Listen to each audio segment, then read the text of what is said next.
Yeah, you already know what it is. Lethal Talent 24, dive bombing at you with some Eagles content. Let's go. Third and 10. It's only a three-man rush. Still pressure. Wentz just going to air it out. Down the field. What up? It's your boy back with another video. So hey guys, I just wanted to go over the state of the NFC East right now. And as you know, over our bye week, we actually got a win. We got a win because the Cowboys had lost to the Vikings. The Vikings won 28-24. And like I said, it's whenever the Dallas Cowboys lose, it's a win for us. So we're going to take this. We're going to bask in it. But you know, I'm doing this video late. So, you know, Monday's passed and people, I can understand still feeling it, whatnot, hating the loss and everything's just dealing with it.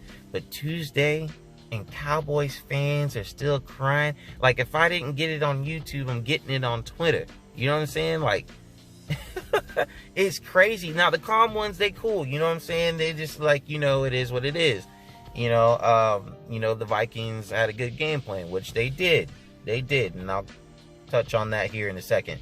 But for like some of these just out of their mind Cowboys fans, right? Like, wow. I mean, like, it's to no end. It is to no end. I can't fathom it. It just blows my mind how just like oblivious these guys are. You know, blaming it on Jason Garrett, the loss on Jason Garrett, saying it's his fault, the team lost, the team didn't come out to play, they looked unprepared, blah blah blah blah. And you know, why didn't we throw the ball? We should have been throwing the ball. It makes no sense. Why were we running the ball? They've been stopping Zeke all game. Which, valid point. You know, when your passing game, the Vikings dared Dak to win the game, and they bet right. Dak could not come through and win that game for them. Because if it was Carson Wentz, everybody would be saying, well, Carson Wentz couldn't lead his team. That team didn't want to play for him. But you got Cowboys fans swearing up and down that Dak Prescott is a great leader and he lead a team to victory and all that stuff. This is not a shot at Dak. This is just the reality of what people say, you know, Wentz versus Dak, right? So, I mean, like, Dak had an opportunity to win that game and didn't. And like, well, it's play calling. Okay, so it's 3rd and 2. You decide to run the ball, right?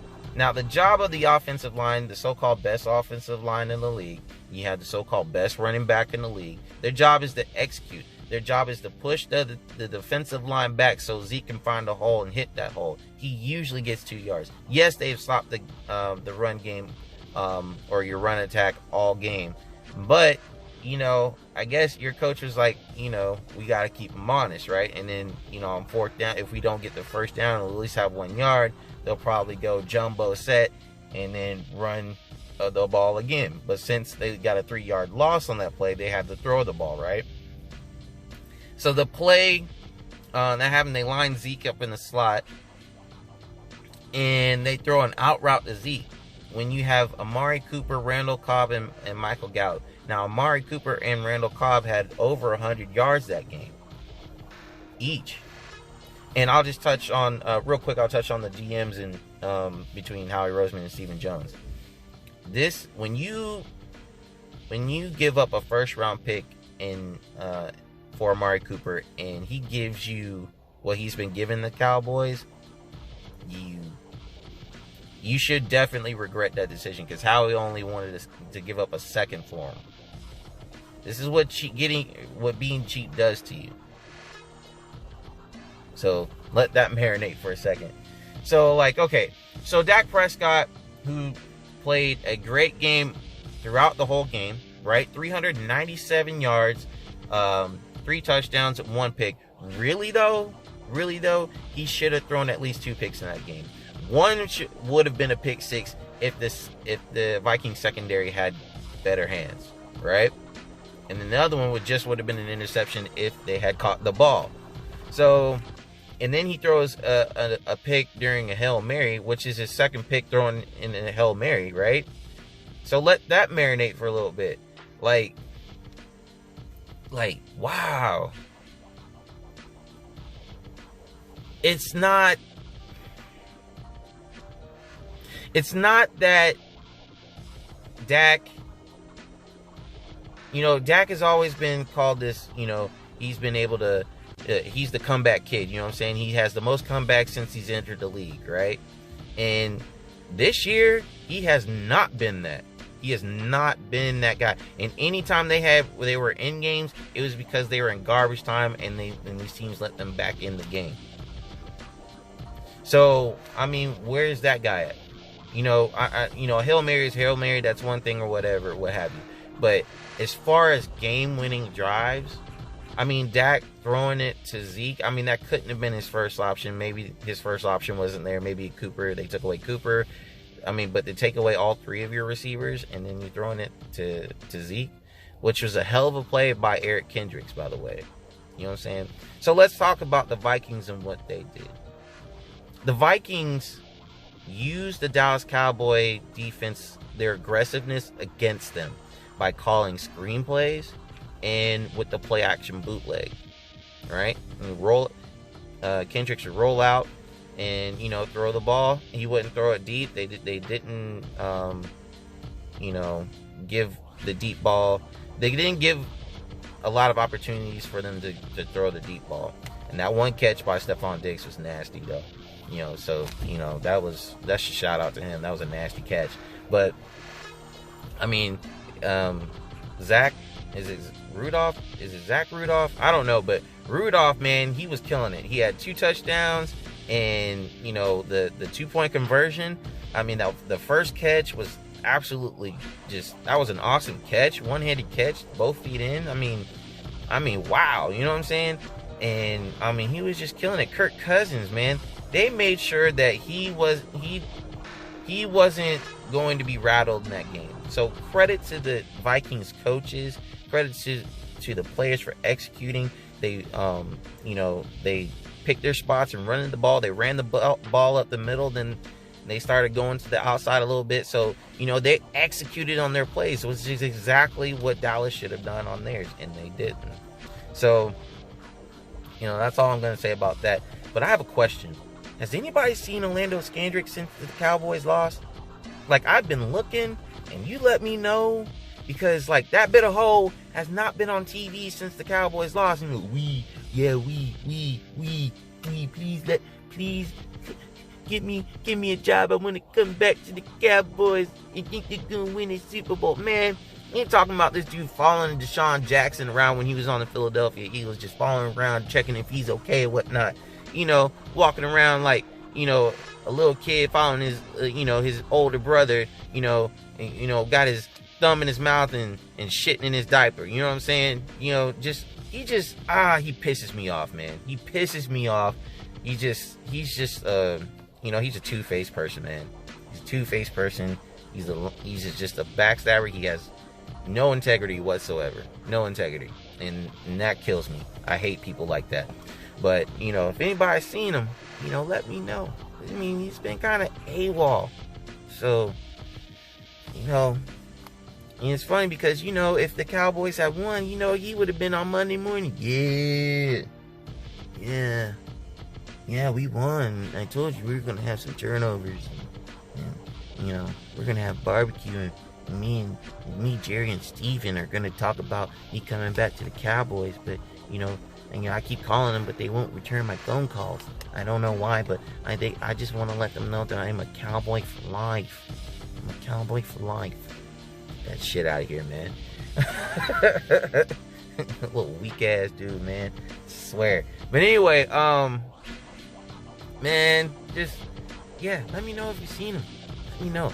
But anyway, it's crazy when I have more respect for Skip Bayless, even though he talks over people and is disrespectful. He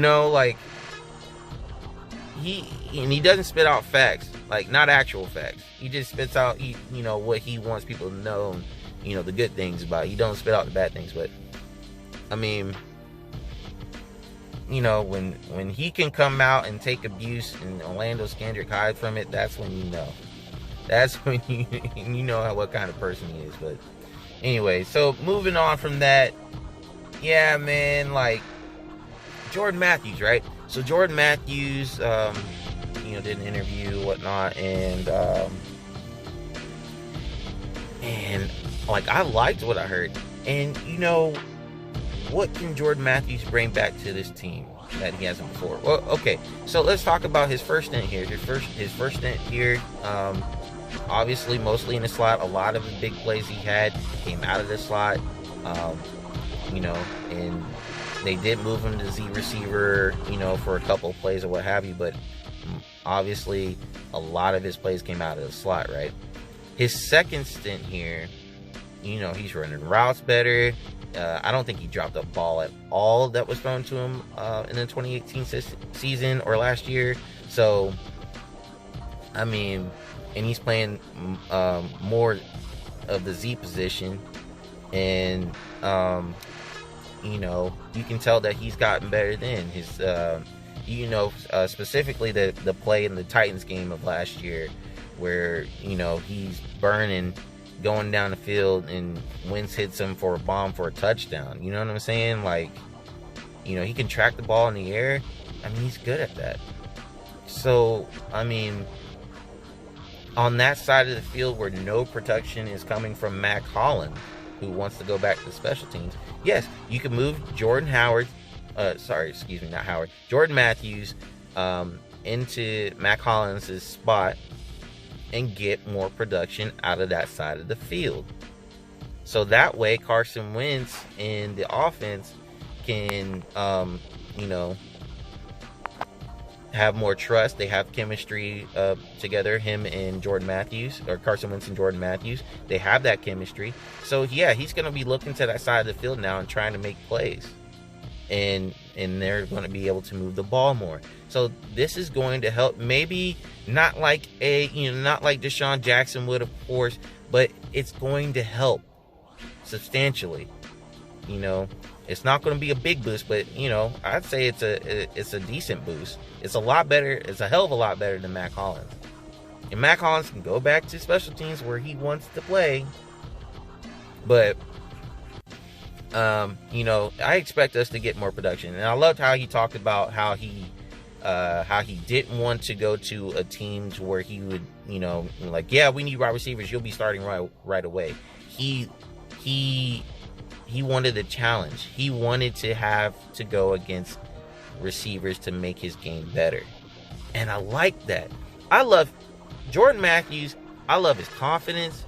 I didn't, in his first in here, he could not toe drag. He could not toe drag, keep his feet in bounds for catches, right? He's gotten better at that. So he's improved his game. And he's talking about how he was coached by Wes Welker. So I know he's probably learned a couple more tools, or learned a couple more things and putting more notches on his tool belt. You know what I'm saying? Or more tools on his tool belt. So, I mean, I'm not hyping him up by no means, but definitely our production is going to get better, at least from that side of the field. You know what I'm saying? Keep him as the Z receiver and then have Nelson in the slot, so that way they can still do their jet action or jet motion with him where he's the most comfortable. But I think at this, like I said before, just, if he's balling out, if he's doing well, sign him and cut Aguilar, or, release Aguilar at the end of the season. So if we got the Patriots coming up, and it's going to help. It's going to help having them on this team. It will. So, I mean, if, when we go against the Patriots, we got the Patriots, and we got to make sure we win against the Patriots. We can win against the Patriots, and I'll make a video on that, and we'll go over that and how we can beat them. And the Ravens basically had the blueprint, and And it's crazy because the Patriots haven't really faced anyone up until then, and then they lost, right?